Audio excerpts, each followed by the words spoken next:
नमस्कार.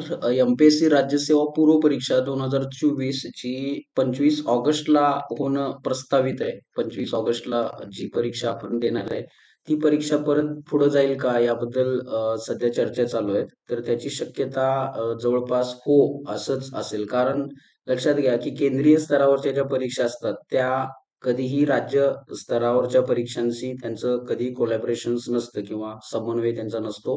त्यामुळं राज्यस्तरीय परीक्षा ज्या असतात त्या शक्यतो पुढे जातात. कारण 25 ऑगस्टला जी परीक्षा आहे, जसं की IBPS ही एक परीक्षा आहे. IBPS क्लर्कची एक एक्झाम आहे. त्यामुळे ही परीक्षा देणारे महाराष्ट्रातील पण खूप मुलं असतात. त्यामुळं ही एक परीक्षा आहे आणि दुसरं एक आपण ट्वीट बघतो ते म्हणजे सुप्रिया सुळेंचं, की त्या दिवशी SIACची पण एखादी एक परीक्षा आहे. त्यामुळे ह्या परीक्षा वर्षातून एकदाच असतात. त्यामुळे परत एकदा 25 ऑगस्टची परीक्षा ही पुढे ढकलण्यात येईल. ती काही जास्त कालावधीसाठी ढकलेल असं मला तरी वाटत नाही. शक्यतो 1 आठवडा पुढे जाईल. म्हणजे 25च्या ऐवजी त्याच्या येणारा जो रविवार असेल त्या दिवशी ही परीक्षा होईल. परंतु सतत परीक्षा पुढे जात असल्यामुळे मुलांना एक असं वाटू शकतं, की एक नैराश्य येतं. ते स्वाभाविक पण आहे. पण होतं काय, की आपल्या हातामध्ये फक्त एक असतं ते म्हणजे अभ्यास करत राहणे. अभ्यासच आपण करायला पाहिजे. त्याशिवाय आपण दुसरं काय करू शकतो असं मला वाटत नाही.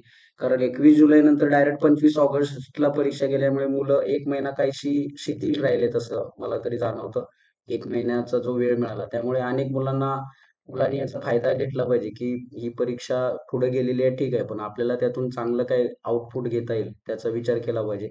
कारण आपल्या हातामध्ये सध्या खास करून एम-पी-एस-सी देणाऱ्या मुलांच्यामध्ये इतकंच आहे. कारण अजून कंबाईनची पण जाहिरात जी यायला पाहिजे ती आलेली नाहीये. फक्त काहीतरी 200 ते 220च्या आसपासच राज्यसेवेच्या जागा आहेत. त्याच्यामध्ये पण खूप जागा अजून आलेल्या नाहीये. जसं डी-वाय-एस-पी, डी-सी, तहसीलदार, बी-डी-ओ वगैरे या पोस्ट खूप आल्या पाहिजेत. त्यामुळे ह्या पोस्टची जी एकूण मागणी असेल ती आपली 1500 प्लस तरी जागा किंवा मिनिमम 1500, 1000 ते 1500च्या आसपास या जागा असल्या पाहिजेत. कारण ही ऑब्जेक्टिव्हची शेवटची परीक्षा आहे. त्यामुळे सर्वांनी यासाठी पॉझिटिव्ह राहणं गरजेचं आहे. आणि निवडणुकीच्या अगोदर तर ही एक्झाम होणारच आहे. त्यामुळे असं आपण अपेक्षित धरू, की आपला अभ्यास कसा अजून चांगला होईल, आपला स्कोर कसा वाढेल. कारण परीक्षा सतत पुढे जात असल्यामुळे कट ऑफ जो असतो राज्यसेवेचा तो वाढतो. मुलांचा अभ्यास इथं वाढलेला आपल्याला दिसून येतो. त्यामुळे त्यावेळी आपण गाफील राहिलो तर आपलंच नुकसान आहे. त्यामुळे अभ्यास करत राहा. याच्या पलीकडं या पोस्टपोन होण्याच्या बातमीला जास्त काही महत्त्व देण्याची गरज वाटत नाही. Thank you.